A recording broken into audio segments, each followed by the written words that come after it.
Hello and welcome back.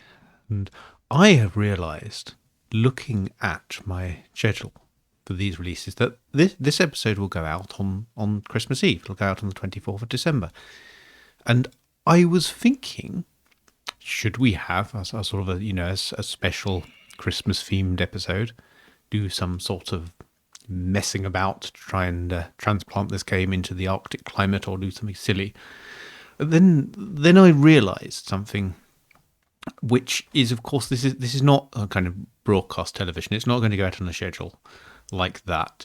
And even if this episode becomes live on Christmas Eve, there's every possibility that someone might be watching it on a beach somewhere. They've had one too many very sugary, brightly coloured cocktails, and as a result of that, they thought, "Remember that game we used to play in the mid-90s?" And there'll be a brief argument. What's that? Transporting Tycoon? Tycoon of Transport.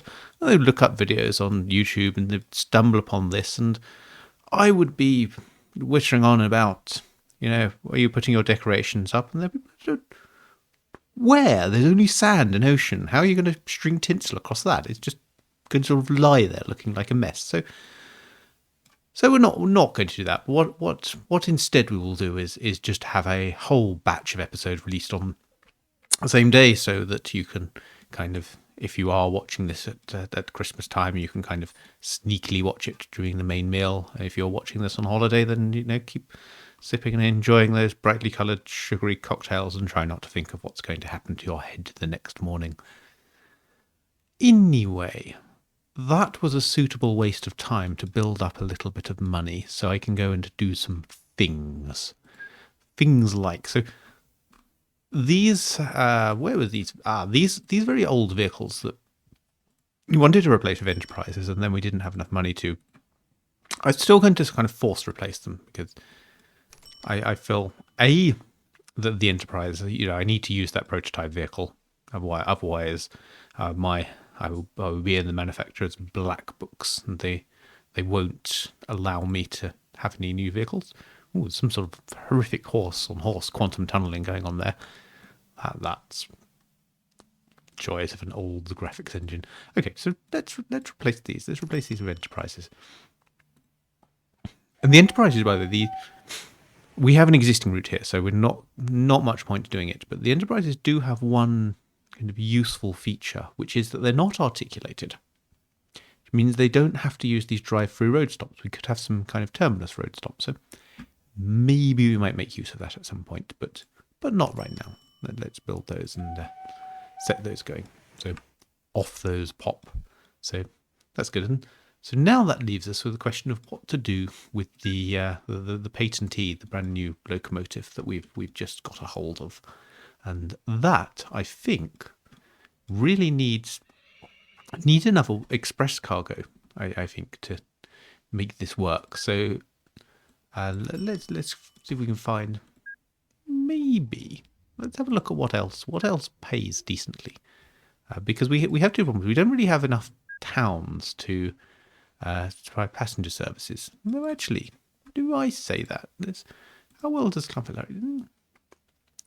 Doesn't really take many passengers. It's not very full, and then unexpected alpacas. Yeah, they're not really filling up with anything, so that's not so good. Let's have a think about this. Like, where do we want to build our networks? Let's look, Chrome City, and this thing.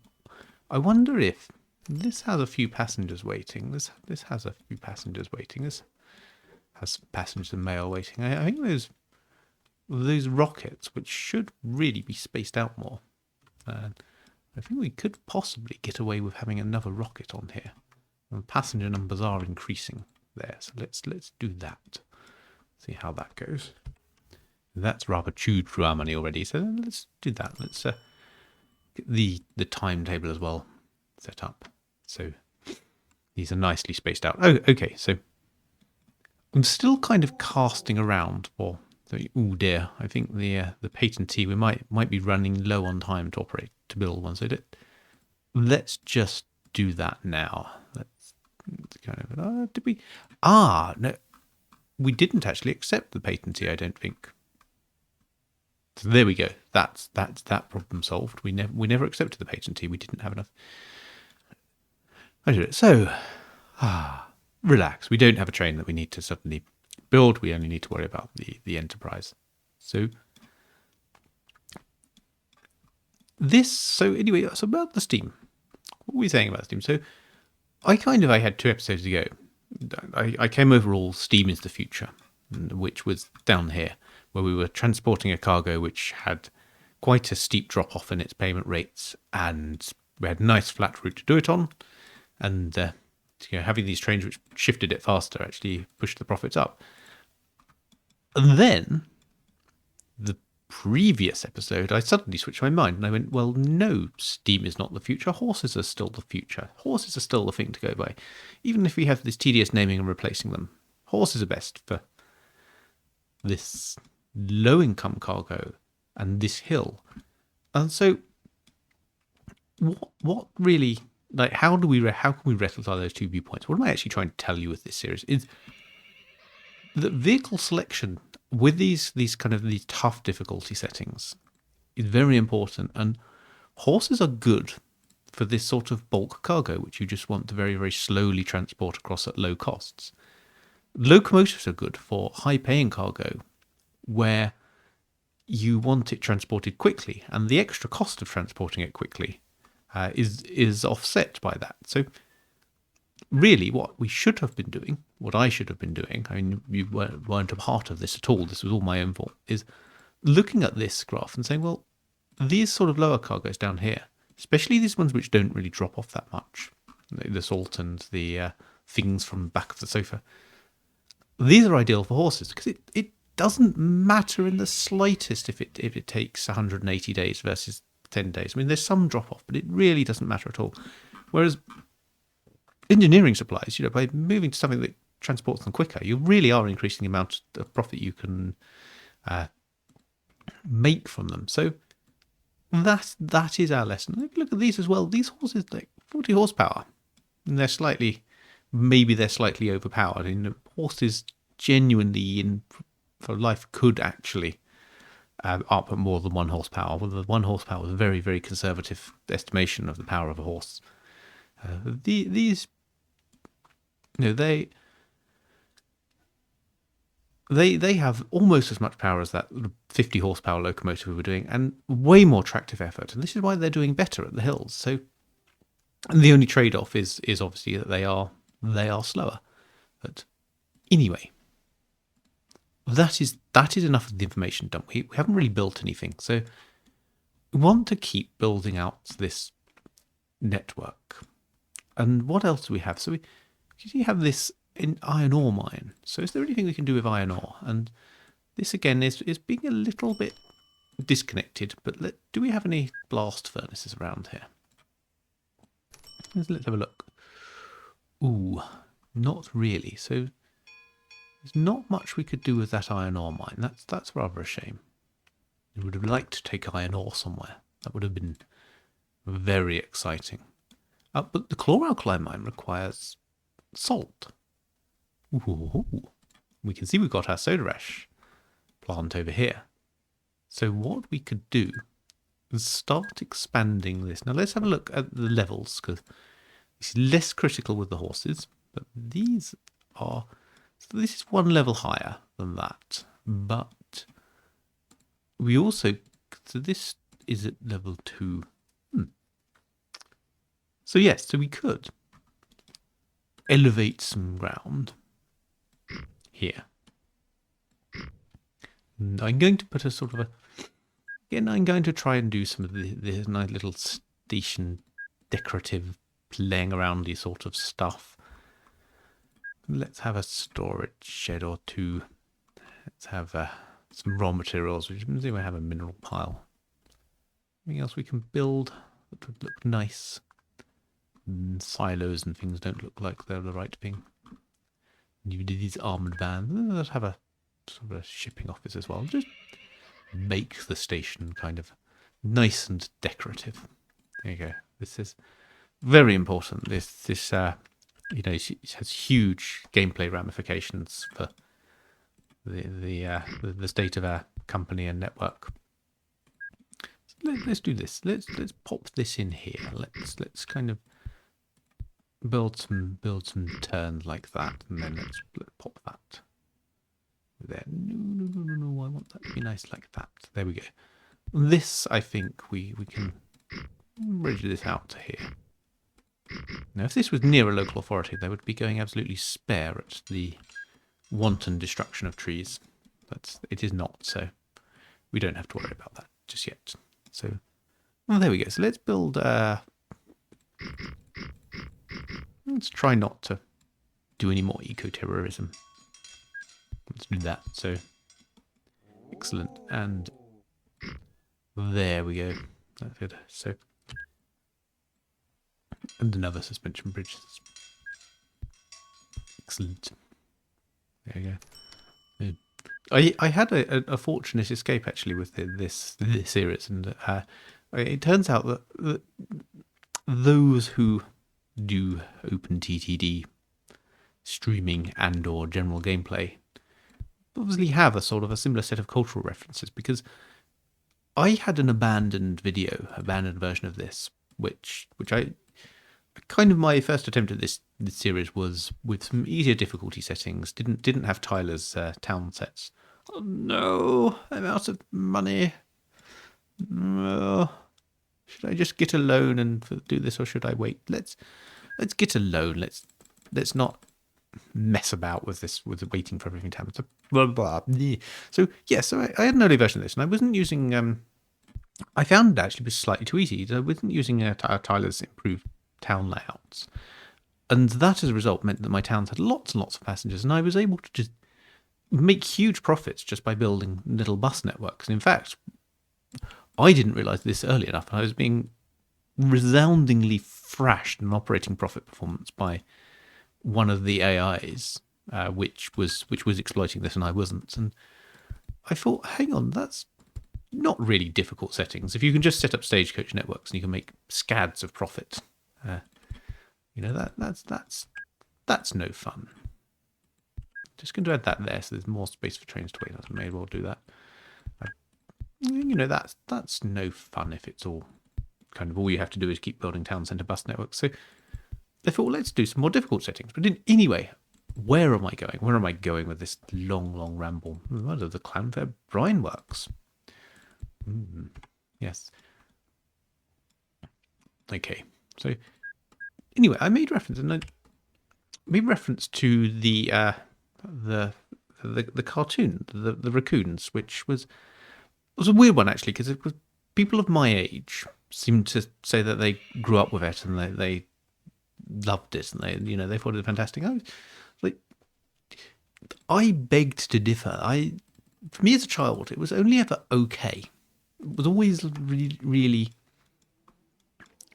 rather kind of, I don't know. Maybe this is where I get my kind of desire to go and trash the environment and destroy things from, because I was never very good with the 80s cartoons that had the sort of ecological message for it.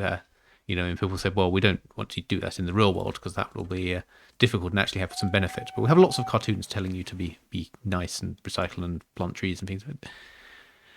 Always really very, very kind of dull, and I don't really remember much. It's like the real Ghostbusters went around doing exciting things, trapping ghosts and using all sorts of equipment. They were definitely worth watching, very exciting. But sort of kind of stuff happened, and I think the pigs were sent out by the antagonist can do something, and whatever it was, I don't know. It was sort of, and then there's probably a bit with a computer screen where they planned on their BBC Micro where to remove trees. I mean, removing trees was a very important part of that program, from what I recall, because the titular raccoons seem to live in one rather than a trash bin, which I think surely would be the accurate thing.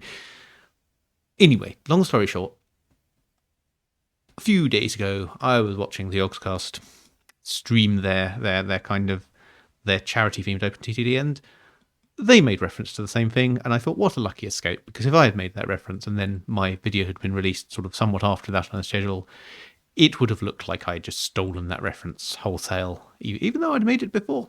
I would now just be saying, look at the recording date. I made that reference before they did, but no, it would all be to futile avail. So no avail, completely futile. So anyway, so we're not going to be able to make reference to, we're not going to try and use the Cyril Sneer reference for some kind of code for a bad villain, possibly pink in colour, who chops down trees because they just like doing it. Kind of have to look for some other eco-villain, and this is a struggle because, as I said, I was never very good with these kind of sort of Aesop message cartoons as a child. I had the same problem with sort of Captain Planet, that he sort of seemed to diver around doing stuff, and I don't really remember what he was doing. It wasn't like it's again the same problem. Bears of, I don't know, the Esteban, the Mysterious Sisters of Gold. There was a good cartoon. They did exciting stuff. They got on ships and they got into scrapes, and I think they built some sort of large mechanical eagle at some point. That was exciting. They were doing stuff. They had lots of agency. It wasn't going around saying, this is a businessman who's being bad. You should put stuff in bins. Bins are excellent. They're really good. They come in multiple types. Some of them allow you to recycle things. Well, actually, it's a bit early for recycling bins. I know sort of the can crushing thing. So anyway, while I believe that, you really should look after our environment, it's the only one we have. There's not really more in the offing. The cartoons of the 80s and 90s which told you to do it were really not very exciting. And that's why I can't really remember any villains. And the cool villains were the ones like the Shredder, who just had a cool name, and probably not sure what. Did the Turtles cartoon ever explore what the Shredder was shredding? I mean, was it shredding in the heavy metal sense? He's sort of very, very talented guitar player, and this somehow caused him to didn't really have a route from guitar playing to antagonizing the Turtles. Just very good at sort of paper disposal. Now that's your Turtles themed universe is the Shredder used to turn up and shreds tax documents and proof of fraud and things like that, and the Turtles were very diligent. They wanted, the Turtles were actually accountants, and they didn't like the Shredder's habit of shredding his paperwork, which is why they were kind of set against each other.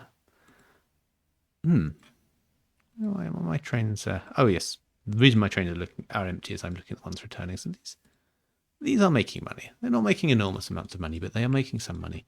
And I'm still struggling with operating profit. Oh no, my operating profit's fine. The operating profit, what I think of as not making much profit, is actually me just spending enormous amounts of money on trains. And this, I guess, is a good point as well, which, while this at least, and I really should have done horses here. I don't know why I suddenly came across all mad for trains. I think it's because I was whittering on about nonsense and I just bought trains by default. But these are kind of working on the flat terrain. They're not making enormous amounts of money, but they are at least working. So let's leave those alone and claim it as a success for Steam. I need more, though. In fact, Soda Ash is... I say that. Salt's building up. Soda Ash building up. This sofa is more stuff down the back of it than cushions. We need rather more horses on this. But these, there we go. We're going to run out of money on that as well. So let's build some horses, set them going, make sure that this is suitably efficient. Yes, it's just a sort of orbital line, so that will work out fine. Do we want to do the things? What things do we want to do? Yes. We could spend a little bit of money just expanding out this station.